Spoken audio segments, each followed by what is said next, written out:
National खबर, सब पर नजर।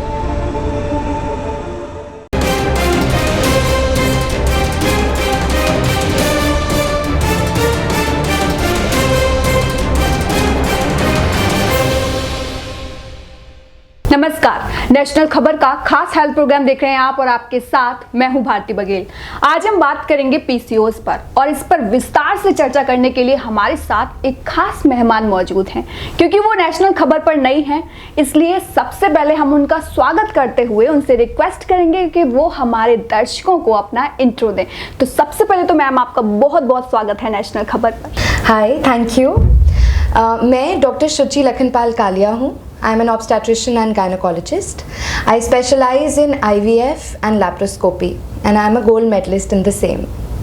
So thank you so much for having me. Nice. तो चलिए हम अपने टॉपिक पर आते हैं और मेरा पहला सवाल यही है कि पीसीओएस क्या होता है और क्यों होता है? ओके, ये जो क्वेश्चन पूछा है इसका काफ़ी एक विस्तार से मैं आपको अभी आंसर देती हूँ। सबसे पहले तो मैं ये बताती हूँ पीसीओएस क्या होता है। पीसीओएस मतलब पॉलीसिस्टिक ओवेरियन सिंड्रोम। इस सिंड्रोम को रॉटरडैम ने 2003 में डिफाइन किया था as if you have any two of the following three. आपको अगर जो मैं तीन चीज़ें बताने वाली हूँ उनमें से कोई से भी दो हैं तो माना जाएगा कि आपको पीसीओएस है। इसमें सबसे पहले हम कहेंगे कि अगर अल्ट्रासाउंड पर आपकी ओवरीज में 12 से ज़्यादा फॉलिकल्स दिख रहे हैं, जिसको हम पॉलीसिस्टिक ओवरीज बोलते हैं, तो बहुत कॉमनली ऐसे माना जाता है कि पॉलीसिस्टिक ओवेरियन सिंड्रोम में ओवरी में बहुत सिस्ट्स हो जाते हैं। तो ये बात बिल्कुल भी सच नहीं है। ओवरी के अंदर बहुत सारे एग्स होते हैं। ये जो सारे एग्स होते हैं, ये नंबर तो इनका बहुत ज़्यादा होता है, मगर they don't like to grow. वो कहते हैं हमें बड़ा नहीं होना है, बड़े होके एग नहीं बनना है।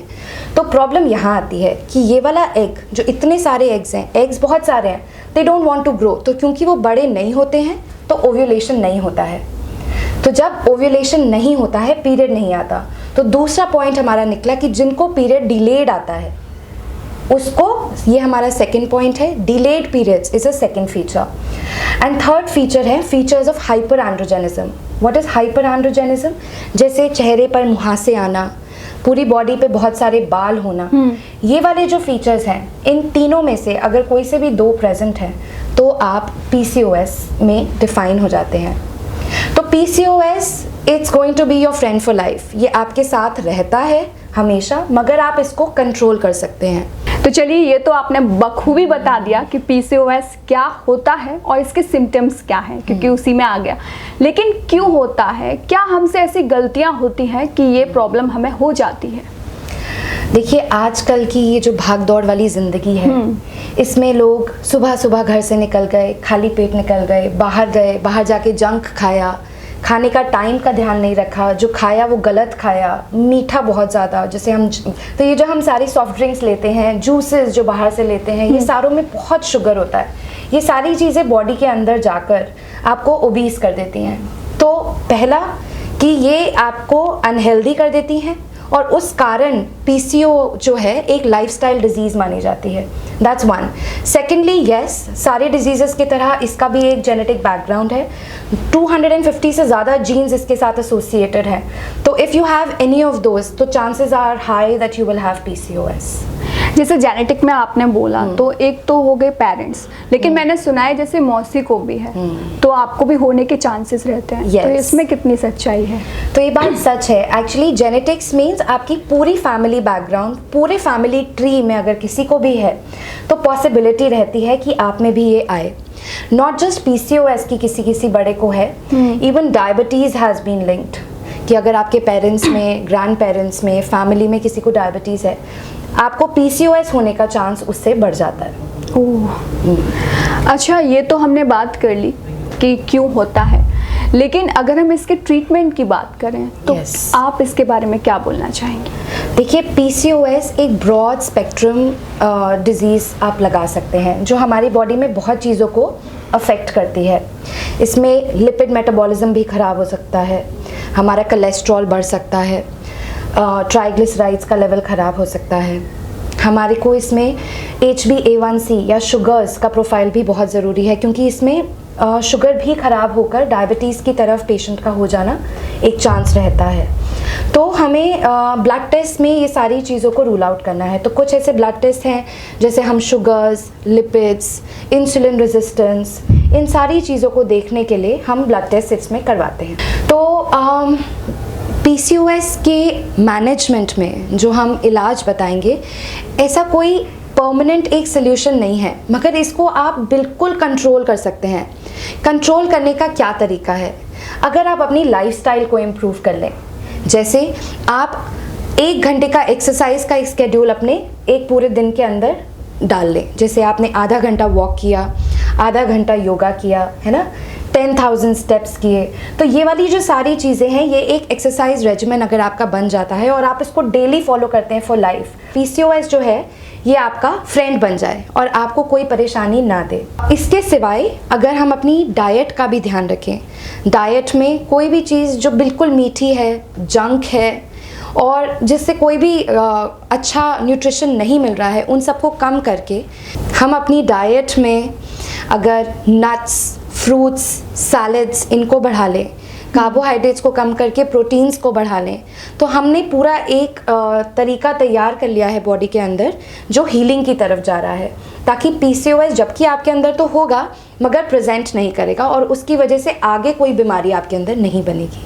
वही मैं ये जानना चाहूँगी, जैसे आपने बोला योगा करें, लाइफ स्टाइल सुधारें, डाइट में सुधार करें, तो इसमें मेडिसिन का भी कोई रोल है? मेडिसिन का इसमें एक बहुत स्मॉल रोल है। कई ऐसे आप मायोइनोसिटोल, इट्स लाइक अगर हमारी बॉडी में विटामिन डी की कमी हो रही है तो हमने विटामिन डी दिया तो ठीक होने का आसार हो जाता है। वैसे ही मायोइनोसिटोल, डीकाइरोइनोसिटोल, ये जो हैं इनको लेने से कुछ अंदर का मेटाबॉलिज्म इम्प्रूव करता है, बट बहुत लॉन्ग टर्म हम इनको नहीं देते हैं और हम लाइफस्टाइल मैनेजमेंट ज़्यादा बताते हैं। बिल्कुल। वही मेरा अगला सवाल ये है कि अगर किसी को पीरियड्स टाइम से नहीं आ रहे हैं तो इसके लिए, और वो दवा भी ना ले, तो क्या हो सकता है? देखिए, पीरियड्स जो हैं हर महीने में एक लेडी को आने ही चाहिए, ये जाना जाता है। आपको 1 महीने की बजाय 2 महीने में पीरियड आ गया तो भी ठीक है, 3 महीने में भी आ गया तो भी ठीक है, लेकिन अगर 3 महीने से भी बियॉन्ड आपको पीरियड खुद से नहीं आ रहा है तो जानने की बात ये है कि अगर पूरे साल में आपको अपने 4 पीरियड्स अपने आप से आ जाएं, दैट इज़ ओके। मतलब हर 3 महीने में एक बार पीरियड अगर आपकी बॉडी नॉर्मली लेकर आ पा रही है देन इट्स ओके, तो उसमें कोई घबराने की बात नहीं है। लेकिन अगर 3 महीने के बाद भी आपको पीरियड नहीं आ रहा है तो दैट मीन्स कि अब आपका जो एंडोमेट्रियम है बहुत ज़्यादा ग्रो कर गया है और आपको ट्रीटमेंट की ज़रूरत है। ऐसे में हम दवाई देते हैं, वो दवाई पीरियड्स को लेकर आ जाती है। अगर हम लॉन्ग टर्म ऐसे ही जाने दें कि 6-6 महीने, साल आपको पीरियड आ ही नहीं रहा और आपने उसका ट्रीटमेंट भी नहीं लिया, तो ये आगे चल के जब आपकी उम्र बड़ी हो जाएगी, 60-70 साल के होते हैं, तब क्योंकि ये पूरा एक कॉम्प्लेक्स है, शुगर्स, ओबेसिटी, तो ऐसे में कई बड़ी बीमारियां आपकी बॉडी के अंदर बन जाए उसका चांस बन सकता है। जैसे कि ऐसे में एंडोमेट्रियल कैंसर को लिंक किया गया है। इसीलिए बहुत ज़रूरी है कि इसका टाइमली मैनेजमेंट किया जाए, टाइमली इलाज किया जाए, जल्दी से उसको पकड़ के प्रॉब्लम को उसको मैनेज किया जाए instead of just leaving it and letting it be. बिल्कुल। तो एक सवाल मेरा ये भी है कि क्या हर PCOS लेडी को इनफर्टिलिटी होता है? ओके, बहुत इंटरेस्टिंग सवाल है जो आपने पूछा है और आजकल बहुत लोग हैं जो ये सवाल जिनके दिमाग में है ये। तो इसका आंसर मैं आपको समझाती हूँ। PCOS के कारण महीना जिनको लेट होता है, मतलब हर महीने पीरियड नहीं आता, 1 महीने पे पीरियड नहीं आ रहा है, जो पीरियड है वो 45 डेज पे आ रहा है, 35 डेज पे आ रहा है, 40 डेज पे आ रहा है, so anything which is beyond 35 days उसको हम एक एनओव्यूलेटरी साइकिल मानते हैं। Now what is an anovulatory cycle? मतलब उसमें आपका एग प्रोड्यूस नहीं हुआ है। तो अगर आपके पीरियड्स ऐसे हैं जो बियॉन्ड 35 डेज आते हैं तो आपका एग प्रोड्यूस नहीं हो रहा है, ऐसे में हाँ, क्योंकि एग ही नहीं है तो बेबी नहीं हो सकता है। ऐसे में आपको बहुत सिंपल सी एक ट्रीटमेंट देकर बेबी के लिए एक इनफर्टिलिटी स्पेशलिस्ट सपोर्ट कर सकता है। वो ट्रीटमेंट मुश्किल नहीं होती है, सिंपल सी मेडिसिन होती हैं, very easy to take and this is a problem which is very simple to manage. अगर आपका पीरियड खुद से नॉर्मल टाइम पे आ रहा है, मतलब आपका एग बन रहा है और आपको PCOS है, तो ऐसे में आपका cause of infertility is not PCOS, ठीक है, क्योंकि आपका एग बन रहा है तो आपका cause of infertility will not be PCOS। बिल्कुल। लेकिन और भी बहुत चीजें हो सकता है PCOS के साथ किसी की ट्यूब बंद हो, है ना, हो सकता है PCOS के साथ हस्बैंड के स्पर्म में कोई प्रॉब्लम हो। तो causes can be so many, but it is not PCOS which is holding you back. तो अगर आपका पीरियड मोर देन 35 डेज पे है, then PCOS may be a reason for your infertility, but not if your periods are regular. बिल्कुल। आशा है कि हमारे सभी दर्शकों को भी ये जो चर्चा हुई वो अच्छी लगी होगी। मुझे तो बहुत अच्छी लगी और बहुत सारी जानकारी मुझे मिली। इसके लिए आपका बहुत बहुत शुक्रिया नेशनल खबर से जुड़ने के लिए। Thank you so much. Thank you so much for having me. I had a lovely time with you. तो सबसे पहले तो आप हमें ये बताइए कि आपको ये इंटरव्यू कैसा लगा। अगर आपको ये इंटरव्यू अच्छा लगा हो तो चैनल को लाइक, कमेंट और सब्सक्राइब करना मत भूलिएगा। इसके अलावा अगर आपका कोई ऐसा सवाल है जो छूट गया हो तो आप हमें कमेंट करके भी पूछ सकते हैं। इसके अलावा अगर कोई मैम से मिलना चाहता है तो उनकी जानकारी भी हम नीचे डिस्क्रिप्शन बॉक्स में दे देंगे। तो फिलहाल के लिए इतना ही, मुझे दीजिए इजाज़त। धन्यवाद।